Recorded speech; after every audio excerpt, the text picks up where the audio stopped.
ధర్మ రక్షణ సభకు ఈరోజు హైకోర్టు అనుమతించింది. ఇది మొదటి ధర్మ విజయం.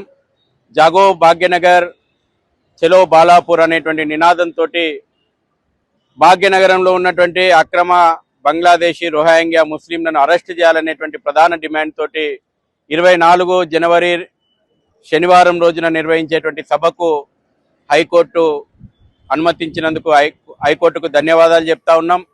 అదేవిధంగా ధర్మం పక్షాన నిలిచి హైకోర్టులో జాతీయ భద్రతా అంశాలను అదేవిధంగా దేశ అంతర్గత ప్రమాదాలను కోర్టు దృష్టికి తీసుకొచ్చినటువంటి సీనియర్ న్యాయవాదులందరికీ కూడా పేరు పేరున ధన్యవాదాలు చెప్తా ఉన్నాం. ఒక బాధాకరమైనటువంటి విషయము, ఇవాళ దేశ అంతర్గత భద్రతను కాపాడాలా, దేశంలో చొరబడ్డటువంటి చొరబాటుదారులను అరెస్ట్ చేయాలి, ఈ దేశ భవిష్యత్తును కాపాడనేటువంటి ఉద్దేశంతో మేము సభ పెడితే ఈ రోజున రిట్ పిటిషన్ ఆర్గ్యుమెంట్స్ సందర్భంగా ఈ రాష్ట్ర ప్రభుత్వం యొక్క వాదనలు ఎంత అప్పీజ్మెంట్ పాలిటిక్స్కు దారితీస్తున్నాయో అర్థమవుతా ఉన్నాయి. ఇక్కడ ప్రజల యొక్క హక్కులను కాపాడాల్సినటువంటి ప్రభుత్వము, ఇక్కడి ప్రజల యొక్క రక్షణకు గ్యారంటీ ఇవ్వాల్సినటువంటి ప్రభుత్వాలు ఓటు బ్యాంకు రాజకీయాలకు తలొగ్గి ఈ రోజున రోహింగ్యా బంగ్లాదేశీ అక్రమ చొరబాటుదారులకు అండగా నిలుస్తున్నాయంటే పరిస్థితులు ఎంత దిగజారినాయో మనం అర్థం చేసుకోవాలా. సాక్షాత్ ఈ రోజున రాష్ట్ర హైకోర్టు ముందు ఈ రాష్ట్ర ప్రభుత్వం అడ్మిట్ అయింది.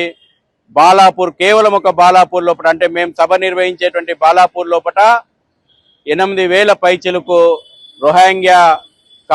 రోహింగ్యాలు సెటిల్ అయిందని అక్రమంగా బంగ్లాదేశీల నెంబర్ చెప్పమంటే చెప్పలేకపోయింది.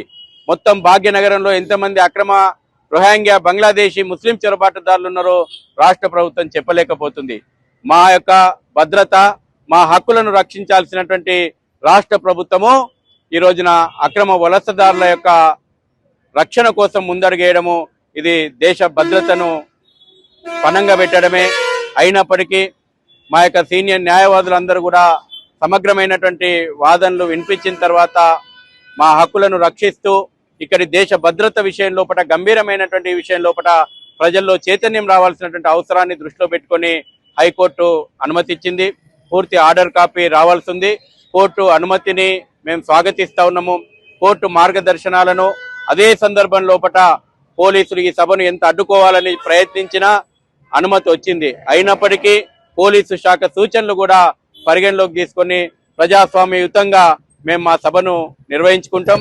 ఈ యొక్క మహా ఉద్యమం జరగబోతుంది, అది బాలాపూర్ నుంచి జరగబోతుంది. ఈ యొక్క ఉద్యమం లోపల మొదటి ధర్మ విజయం ఈ రోజున హైకోర్టులో మాకు లభిస్తుంది. అందరూ కలిసి రండి, భవిష్యత్తు భాగ్యనగరాన్ని కాపాడుకుందాం, భవిష్యత్తు భారతాన్ని కాపాడుకుంటాం. Save Bhagyanagar today, save nation tomorrow అనేటువంటి నినాదంతో జాగో భాగ్యనగర్ చలో బాలాపూర్కు 24వ తేదీ తరలి రావాల్సిందిగా భాగ్యనగర్ జాతీయవాదులందరూ కూడా పిలుపునిస్తా ఉన్నాం.